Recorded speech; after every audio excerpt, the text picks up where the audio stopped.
Good evening, everybody. My name is Shinryu.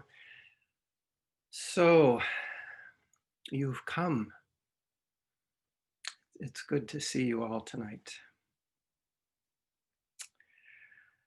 Um, if it's okay with you, I thought that maybe we could take a break from the news cycle and plunge into Dogen and some of the traditional Zen teachings.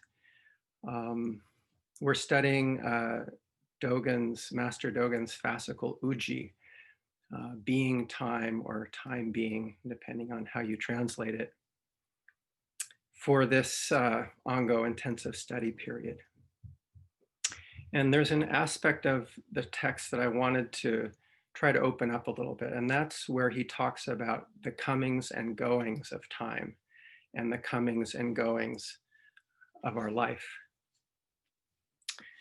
And Dogen says that we all know about these comings and goings, but we have a faulty or limited way of looking at them. So he wants to try to help us see them in a different light and in a broader light. So he says,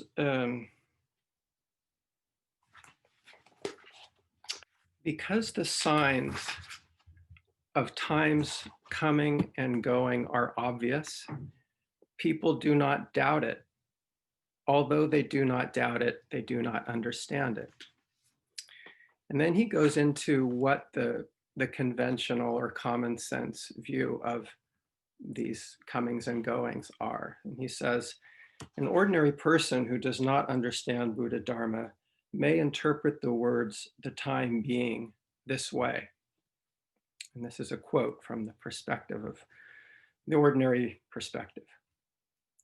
For a while, I was 3 heads and 8 arms. For a while, I was an 8 or 16-foot body. This is like having crossed over rivers and climbed mountains. Even though the mountains and rivers still exist, I have already passed them and now reside in the Jeweled Palace and the Vermilion Tower. Those mountains and rivers are as distant from me as heaven from earth. So he's talking about our tendency to think, okay, I went through that moment of experience and then I moved on to something else, and I left it behind. We all do this all the time. If we think about it from a practice perspective, we might think, well, I was caught up in delusion like a 3-headed demon for a while, and then I came to practice and I was like a Buddha. Or maybe I had a really bad sit in the first part of the period just now, but then all of a sudden everything cleared up, and all of the rest of that was I put behind me. So he's calling attention to this way in which we tend to separate from all of our past experience. And then he goes on to say, it is not that simple. At the time the mountains were climbed and the rivers crossed, you were present. Time is not separate from you, and as you are present, time does not go away.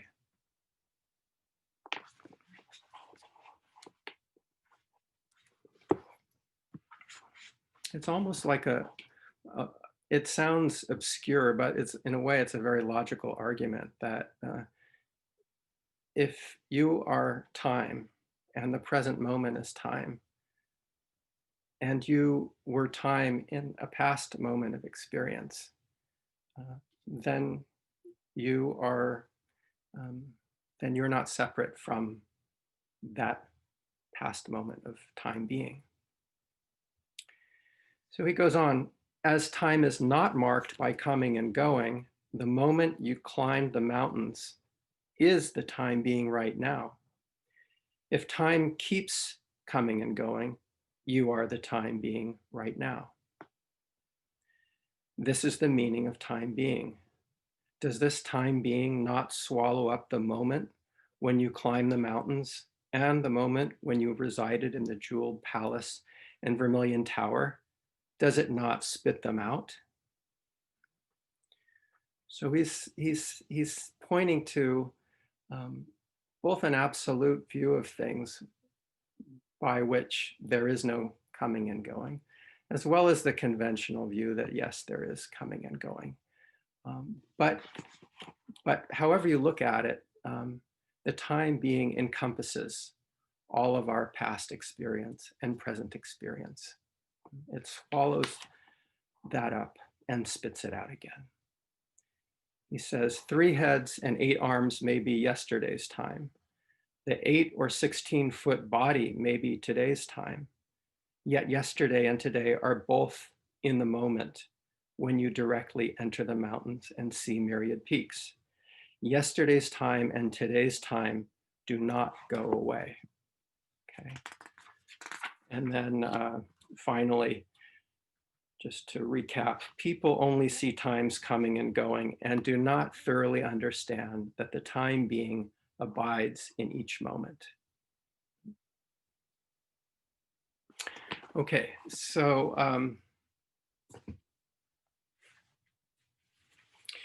it's a little hard to wrap our heads around this,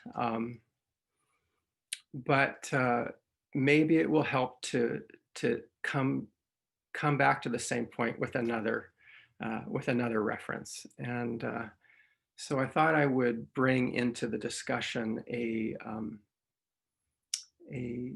koan from the koan literature, which I think dovetails with what Dogen is saying. And I actually think that Dogen had this koan in mind when he wrote his Uji fascicle. This is case 24 from the Blue Cliff record, Quaishan and Iron Grindstone Liu. It's also case 60 in the Book of Serenity. And I think that they're connected. Well, let me first read the koan to you. It goes like this. Iron Grindstone Liu arrived at Quaishan. Quaishan said, "Old cow, so you've come." The grindstone said, "Tomorrow there's a great communal feast on Taishan. Are you going to go, teacher?" Quaishan relaxed his body and lay down. The grindstone immediately left. Okay, so at first glance, this may be even more obscure than Dogen, but I think Dogen had this in mind in part because if it's not just an effect of the translation, which I don't think it is, both Dogen and the koan are talking about coming and going. But also, I was surprised to discover that the first 2 lines of Dogen's text match identically to the first 2 lines of the beginning of this koan, the pointer in the koan, which is like the preamble to the koan. So Dogen's text begins, "For the time being, stand on top of the highest peak. For the time being, proceed along the bottom of the deepest ocean." And the koan, the pointer or preamble to the koan begins, "Stand on the summit of the highest peak, and demons and outsiders cannot know you. Walk on the bottom of the deepest sea, and even the Buddha's eye cannot catch sight of you." So what's going on here in this little story? Iron Grindstone Liu arrives at Quaishan. Her name was Liu Temu, and she had the nickname the Iron Grindstone because her practice was so strong that in any Dharma combat with any other monk, she could just grind them up. Like a grindstone can grind even iron, and when grinding, give off the most brilliant sparks of light, and maybe also sharpen the insight of those monks whom she came into dialogue with. She was a longtime student of Master Kuei-shan, who taught at Mount Kuei-shan, taught at Kuei-shan. So she was a longtime student of his and a Dharma heir of his. He was a great teacher. He had many students, many Dharma heirs, and she'd worked with him for a long time, and she eventually set herself up in a small hut in a hermitage not far away. So we can imagine that she would periodically drop in on Kuei-shan, and they would have these exchanges, which would be like Dharma combat, but very playful and very intimate. So he says to her on seeing her on her arrival, "Old cow, you've come." Now, when we hear old cow in English, of course, it sounds very insulting to say that to a woman, but that's not really the sense here. Kuei-shan himself would refer to himself as an old buffalo. And he said when he died, he would come back as an old buffalo. And in the Chan tradition, the buffalo, the cow, the ox were the symbol of the mind. Okay. So there's a kind of affection and respect here. And he says, "You've come." Now, this is like in a lot of these koan dialogues. Oftentimes, when someone arrives at a monastery, the teacher will interrogate the monk and challenge them and say, "Where have you come from?" And if the monk just says, "Oh, I came from over there," in the most ordinary way, it might be a sign that that monk really has very little insight. So it's a challenging question. And I think that what Kuei-shan is asking Iron Grindstein Lu is, are you caught up in ordinary comings and goings? Have you just come from over there in a prior moment to here in this moment? So it's a tough question, but Iron Grindstein Lu doesn't fall into the trap.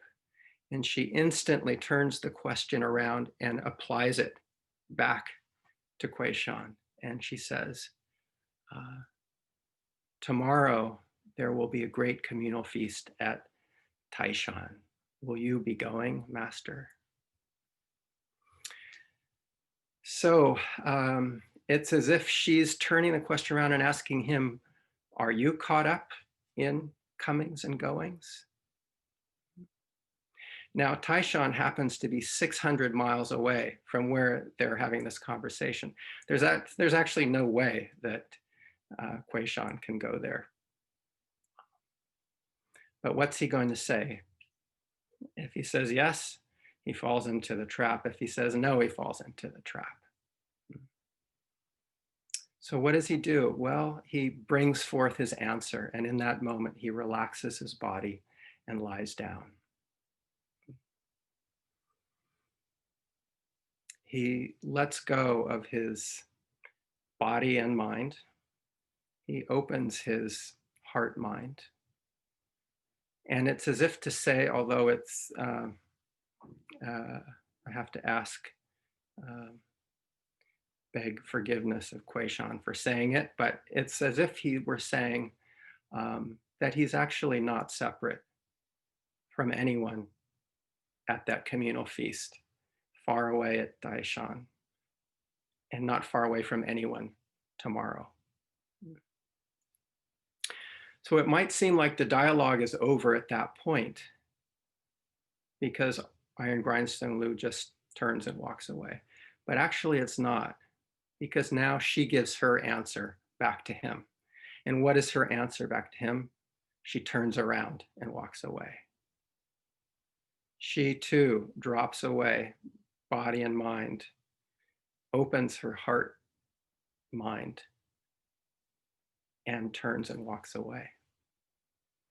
As if to say, with apologies to Iron Grindstone Lu, that she is not separate from past and present.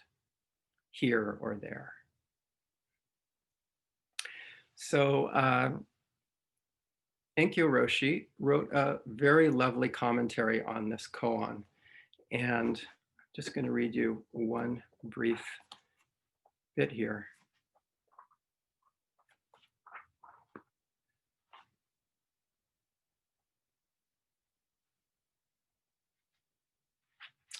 She says, "What does this koan teach us today?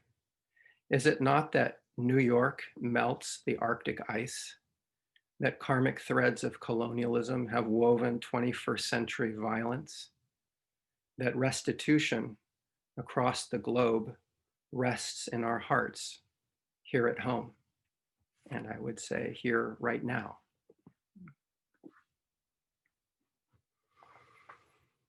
So the question is, how can we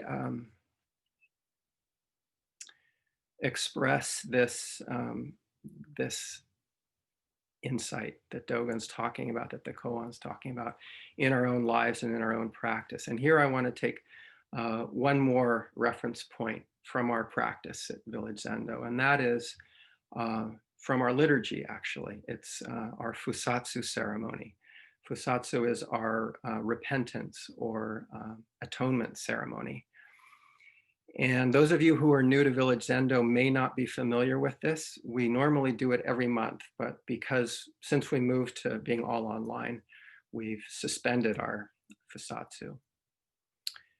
But in the Fusatsu ceremony, what we do is we acknowledge that we are not separate from the karmic experience, all karmic experience throughout time, our own personal karmic experience, and the effects of our actions, including the harm that we've done, but also our collective karmic experience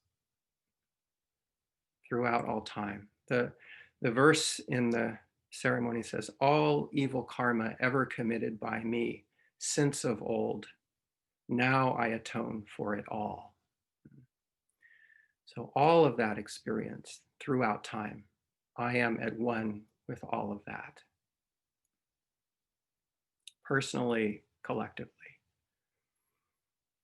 And how do we do that? How do we actually manifest that? Well, we do it by bowing down over and over and over again in the ceremony. A little bit like Master Kuei-shan.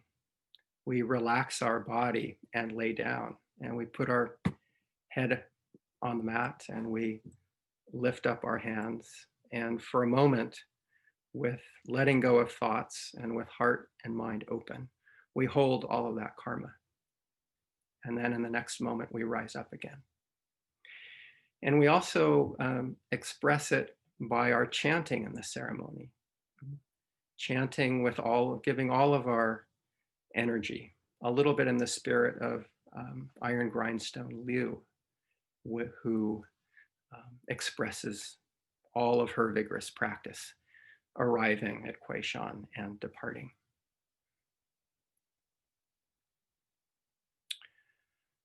So we are not separate from all of past experience and all of our history. And we're not separate from all of the future.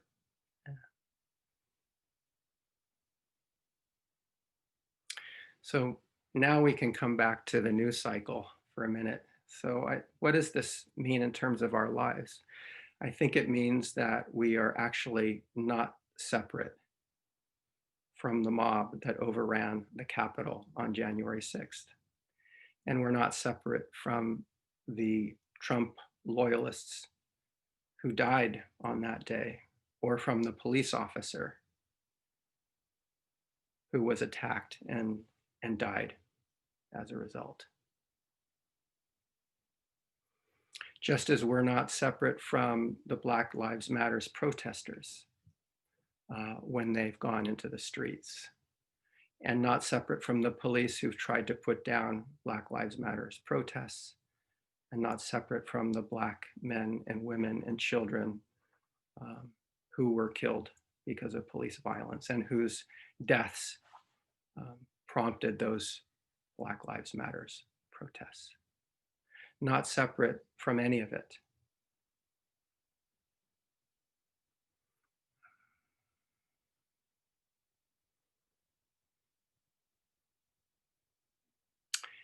And not separate from past experience, not separate from future experience.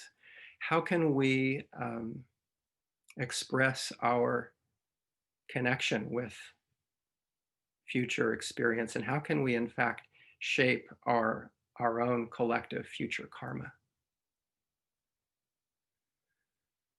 Well, we might do it by, in the spirit of Kwaishan, relaxing our body and sitting in zazen meditation for a period.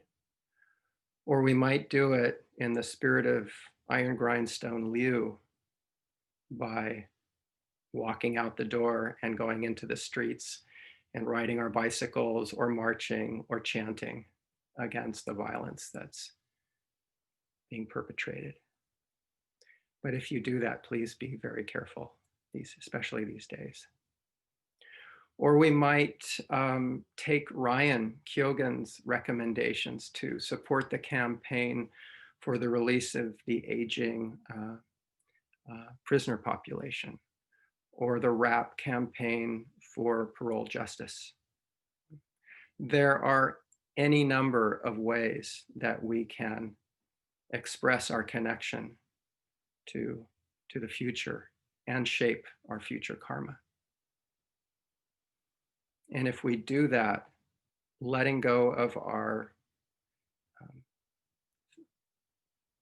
obsessive stream of thoughts, if we can open up our body mind in one moment, we may be able to act in a way that's a little more skillful. And when we do that, we will be not separate from Master Dogen or Master Kwaishan or Iron Grindstone Liu. So, how will you go forward? Thank you very much.